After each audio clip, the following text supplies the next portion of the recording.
Hey, c'est Mathilde, prêt à kiffer pour une nouvelle vidéo?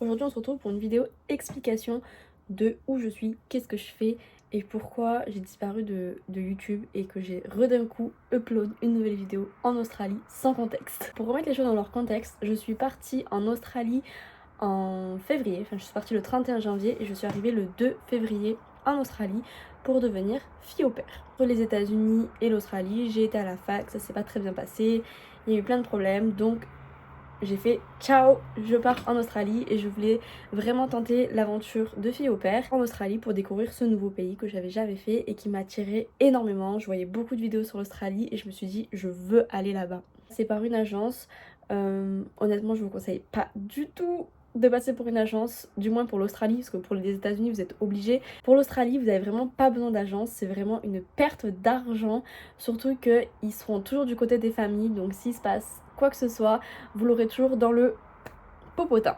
Voilà, moi c'est ce qui s'est passé. Au bout de 3 semaines, je me suis fait têche de ma famille suite à un incident. J'avais mes parts de responsabilité, j'en ai parlé à beaucoup de monde et ça méritait pas que je me fasse têche comme ça, comme une grosse merde.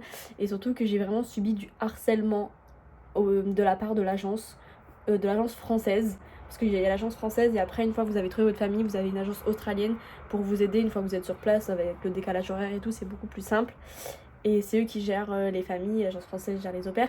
Mais je me suis fait allumer, je me suis vraiment fait harceler, je me suis sentie comme la plus grosse merde du monde. Très très dur mentalement, parce que pendant 3 semaines c'était le rêve dans la famille et tout. Et puis suite à cet incident, tout va bien, tout le monde va bien, mais vraiment ça a été déproportionné, surdimensionné, je sais pas comment expliquer, mais enfin voilà, genre un petit incident comme ça, c'est devenu l'incident du siècle et vraiment je suis passée pour une horrible personne et à chaque fois que je demandais à l'agence ok maintenant qu'est-ce qu'on fait, est-ce que vous avez d'être une famille, ils me rabâchaient ça sur le dos en mode du fait que je vais y passer à autre chose. J'étais là en mode mais oui enfin ce qui s'est passé c'est passé, je ne peux pas revenir en arrière, il n'y a rien eu de grave, ça n'a pas plu aux parents, ça n'a pas plu, enfin je peux le comprendre. Maintenant moi je suis à des milliers de kilomètres de chez moi, j'ai pas de maison, je vais me retrouver à la rue dans 3 semaines, enfin dans une semaine, qu'est-ce que je fais quoi. Et à chaque fois ça a été vraiment très dur, donc j'ai tout simplement coupé court à la discussion et j'ai quitté l'agence où ils m'ont kick out, je ne saurais pas trop vous dire, mais en tout cas j'ai décidé de plus leur parler et de me démerder dans mon coin. Donc déjà je me suis retrouvée à l'hostel pendant 3 semaines. J'ai bossé une semaine dans un café parce que du coup j'ai vite imprimé des CV, parce que j'avais un peu abandonné l'idée d'être au pair, ça m'avait un peu dégoûté, ça m'avait un peu saoulée. Donc je me suis dit je vais faire un PVT classique comme tout le monde. Ce qui me posait problème c'est que j'étais venue avec beaucoup trop de valises. Les gens en PVT en général ils sont avec une valise voire même un sac à dos pour pouvoir bouger plus facilement. Du coup moi j'étais bloquée à Sydney, je ne me voyais pas monter dans le nord avec toutes mes valises, ça me coûtait trop cher et ça allait être trop galère. Donc j'ai bossé une semaine dans un café, au bout d'une semaine ils m'ont dit ciao ciao on n'a plus besoin de toi. Et je me suis dit là c'est la merde. Et là c'est la merde, j'avais même plus les moyens de me payer un billet d'avion pour rentrer en France. S'il avait fallu, si vraiment j'avais été vraiment plus aucun espoir, si vraiment il n'y avait plus aucun espoir, mes parents m'auraient payé le billet ou ne m'auraient pas laissé crever en Australie. Mais pour vous dire que mon compte en banque était vraiment en déclin parce que je payais l'hôtel, je payais de la nourriture pour me nourrir et j'avais pas d'entrée d'argent. Je me suis dit là c'est vraiment la merde. Et donc j'ai une copine qui était, que je m'étais fait ici, qui était aussi au pair, que j'avais rencontré au tout début, qui m'a dit Mathilde, j'ai rencontré une dame à l'école qui recherche une au pair là pour commencer au plus vite. Parce qu'elle a retrouvé du travail, etc. Je sais que tu veux plus trop être au pair, mais je t'en parle quand même. Elle m'a décrit la famille et tout, ça m'avait l'air bien, donc j'ai pris le contact, on s'est appelé, je suis venue les voir. Du coup, l'avantage d'être déjà sur place, j'ai pu venir les voir, on s'est rencontrés et moi je leur ai dit honnêtement, je veux pas vous presser, mais j'aurais besoin d'avoir une réponse assez rapidement pour savoir si je prends un billet pour rentrer en France ou si je reste en fait. Le soir même elle m'a rappelé, m'a dit on te prend machin, ton histoire nous a touché machin, donc Donc ils m'ont choisi, donc c'était une famille française, enfin c'est une famille française. Donc ça j'étais un peu réticente à l'idée d'aller dans une famille française parce que moi je suis venue pour faire au pair, pour vivre dans une famille anglophone, pour... Alors je parle déjà très bien anglais, mais je voulais quand même améliorer mon anglais, c'était le but, et c'était surtout le fait de vivre dans une famille d'une culture différente. Mais c'était ça où je rentrais en France. Au final, je suis très contente de cette famille, ils sont vraiment adorables, très flexibles, ça s'est super bien passé depuis. Du coup, je suis arrivée fin mars, du coup, donc j'ai passé quasiment tout le mois de mars à l'hôtel. Je suis arrivée vraiment, fin autour du 20 mars, 21 mars. Donc en tout, j'aurais fait 6 mois dans cette famille. C'est super bien passé, voilà, le seul truc qui me manque, c'est l'anglais, parce que mine de rien, je me suis fait que des potes français ici, parce que je me suis fait quelques potes anglais, mais qui parlent pas français en tout cas, donc du coup on parle en anglais. Mais voilà, c'était ça, je rentrais en France et je suis très contente d'être restée ici. Les plans avaient un peu changé, je voulais plus faire au pair jusqu'à la fin de mon année, je voulais profiter de mon PVT, je voulais pas gâcher mon visa, et donc je voulais partir faire mes fermes pour faire mes 88 jours pour revenir une deuxième année. Et j'ai une pote en France qui était là, chaud, je viens avec toi. Donc du coup, ce qui se passe, c'est que là, le 5 septembre, j'ai ma pote que je considère comme ma petite sœur qui arrive en Australie. On va rester 2 semaines dans la famille dans laquelle je suis. Je vous dis vraiment, ils sont super sympas, hein. Vraiment, ils ont direct dit oui pour savoir si elle pouvait venir ici. Comme ça, on a une adresse pour faire ses papiers, etc. C'était beaucoup plus simple. Et on part le 14 septembre, j'ai trouvé du travail pour elle et moi, on part dans le Queensland, dans le trou du cul du monde. Bon, moi on sera pas tenté de dépenser de l'argent et on pourra vraiment mettre de l'argent de côté pour le voyage qui va suivre après. Là je vous dis, ça va être vraiment fou ce qui va se passer sur ma chaîne YouTube et sur TikTok d'ailleurs. Donc du coup de base j'étais censée rester jusqu'au 19 septembre avec eux parce qu'après ils rentrent en France pour les vacances, enfin ils font Italie, France pour les vacances pour 3 ou 4 semaines, je sais plus, et après ils reviennent et il y aura une nouvelle au pair. Mais du coup j'ai trouvé du travail où il fallait que j'y sois le 17, enfin fallait qu'on y soit le 17 septembre, et je leur ai demandé à la famille si c'était ok que je parte plus tôt, parce que du coup ils vont se retrouver seuls sans au pair, ils vont pas prendre une au pair pour une semaine. Ils m'ont dit il n'y a pas de soucis, ils étaient vraiment super contents qu'on ait trouvé du travail direct et qu'on va pouvoir enchaîner, qu'on n'aura pas besoin d'aller à l'hostel et dépenser l'argent sans en gagner, encore une fois, même si j'ai mis un peu d'argent de côté, elle aussi.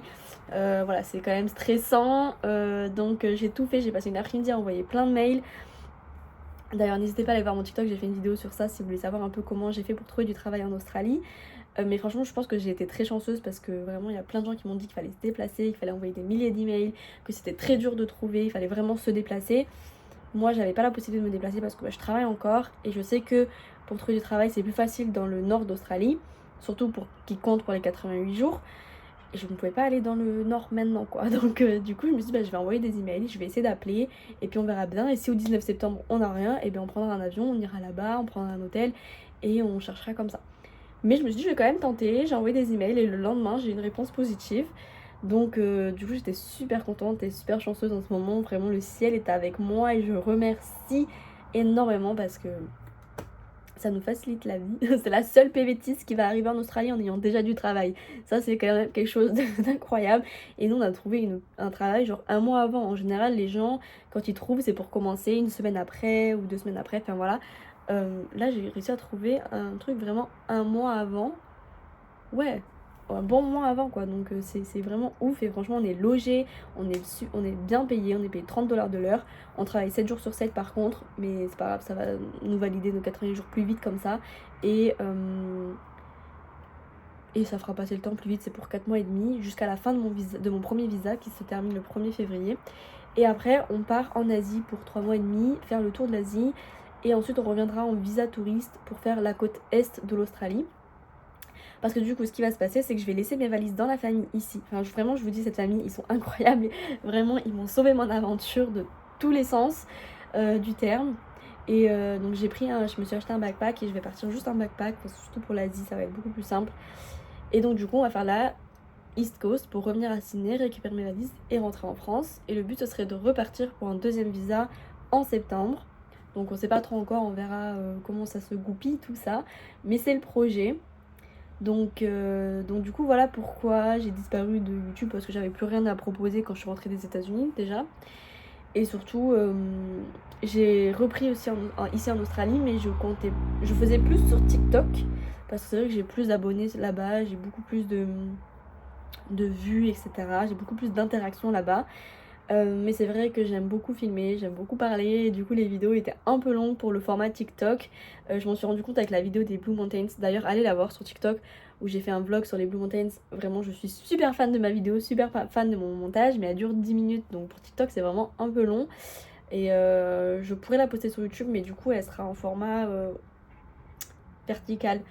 Mais peut-être que je la posterai quand même sur YouTube, ça fera quand même un souvenir. Mais c'est vrai que du coup, quand je suis partie pour la Great Ocean Road, donc le vlog que vous avez sur YouTube, je me suis dit je vais le faire sur YouTube parce que je sais que ça va être très long, on part 4 jours, ça va être super long. Mais donc du coup, il n'y a pas eu de vidéo de mon départ en Australie, il n'y a pas eu d'explication de pourquoi je suis là, etc. Donc voilà, il y a la première partie de mon aventure qui est sur TikTok, et je fais encore beaucoup de vidéos sur TikTok, des petits formats, une journée dans ma vie d'au pair, etc. Et donc si vous voulez voir tout ça, allez sur TikTok. Du coup j'ai tout posté là-bas et je poste encore là-bas. Sur YouTube je vais essayer de faire une vidéo sur une journée d'au pair, mais c'est vrai que j'ai fait tout sur TikTok et là je suis en train d'en faire une sur mon mardi et mon mercredi, encore version TikTok. Et c'est vrai que j'arrive un peu à la fin de mon aventure, là il me reste cette semaine là, mais honnêtement le jeudi vendredi c'est pas très intéressant parce que je commence que à 15h.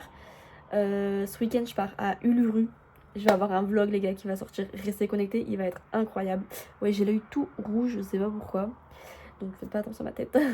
Mais vraiment ce week-end je pars samedi, dimanche, lundi, mardi, donc je travaille pas lundi, mardi. Pour partir à Uluru, c'est le gros caillou au milieu du désert australien. On va dormir à la belle toile. Enfin, ça va être une expérience incroyable. Donc vraiment, je pense que la vidéo va être pépite. Donc restez connectés. Donc elle sera sur YouTube. Et du coup, après, donc il me restera mercredi, jeudi, vendredi de la semaine prochaine. Donc je pourrais essayer de faire un 3 jours dans ma vidéo père sur YouTube si ça vous intéresse. Et après, il me restera une semaine. Mais que ma pote sera arrivée. Donc peut-être que je filmerai cette semaine-là. Une semaine dans ma vie d'au-pair. Mais il y aura, vous verrez ma pote avec moi. Parce que du coup, elle va arriver juste après Uluru. Mais du coup, je filmerai ce qu'on fait quand on a du temps libre et ce que je fais quand je travaille. À chaque fois, j'oublie de filmer des parties de la journée. Je suis un enfer là-dessus. J'oublie tout le temps. Donc du coup voilà pour les petites nouvelles, restez connectés, n'hésitez pas à vous abonner si vous voulez suivre mes vidéos voyage. Je vais essayer vraiment de plus m'impliquer, de faire des plus jolies vidéos, des plus belles prises de vue, de faire des jolis montages pour moi déjà en souvenir et pour vous partager à vous un peu mon aventure. Donc voilà, c'est tout ce que j'ai à dire. J'espère que la vidéo vous aura plu, que vous aurez écouté jusqu'à la fin. Ça fait quand même 14 minutes que je parle, donc j'espère que vous aurez écouté jusqu'à la fin, et sur ce je vous fais des bisous.